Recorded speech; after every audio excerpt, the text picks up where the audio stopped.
Anchor Shyamala, Posani Krishna Murali, Ram Gopal Varma వీళ్ళందరినీ arrest చేస్తూ ఈ అరెస్టులలో భాగంగా మోహన్ బాబు గారిని కూడా అరెస్ట్ చేస్తారేమో అని వాదనలు అయితే వినిపిస్తున్నాయి.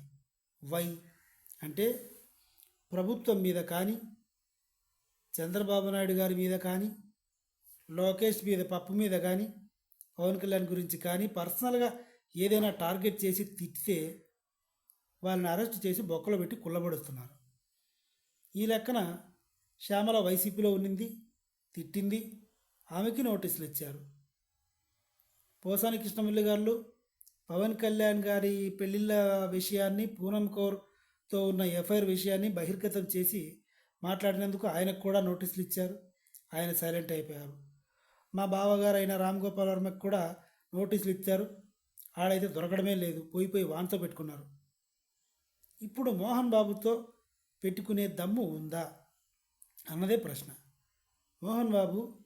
మోహన్ బాబుకి అత్త కొడుకు, మేనత్త కొడుకు చంద్రబాబు నాయుడు గారు. కానీ చంద్రబాబు నాయుడు గారు మోహన్ బాబుని అన్నా అన్నా అని పిలిచేవాడు తెలుగుదేశం పార్టీ పెట్టినప్పటి నుంచి.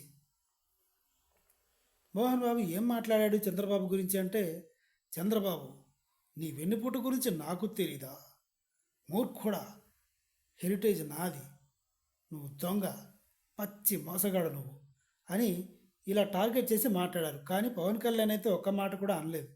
ఎందుకంటే పవన్ కళ్యాణ్ గారు అంటే తన ఫ్రెండ్కి తమ్ముడు, చిరంజీవి గారి తమ్ముడు, ఆప్తుమిత్రుడు, ఇలా ఏవో ఉన్నాయి. మొత్తానికి పవన్ కళ్యాణ్ గారిని ఏమో అనకపోయినా చంద్రబాబునైతే విపరీతంగా టార్గెట్ చేశాడు. ఫీజు రీఎంబర్స్మెంట్ విషయంలో జాప్యం జరిగింది, పట్టించుకోలేదు, ఎన్నో లెటర్లు రాశాను నేను అని మోహన్ బాబు గారు రోడ్డు ఎక్కి నానా రచ్చ చేశారు. అప్పట్లో జగన్ గారు గెలిచారు, అంతా అయిపోయింది. పగ తీర్చుకోవడంలో భాగంగా మోహన్ బాబుని గెలుక్కుంటే సర్వనాశనం చంద్రబాబే. కాలేజీలు, వాళ్ళు వీళ్ళు ఫ్యాన్స్ లేనిపోని రచ్చ అవుతుంది. మొత్తంగా మోహన్ బాబు అన్న మాటలైతే బూతు మాటలైతే కాదు, రాజకీయంగా విమర్శించాడు అంతే.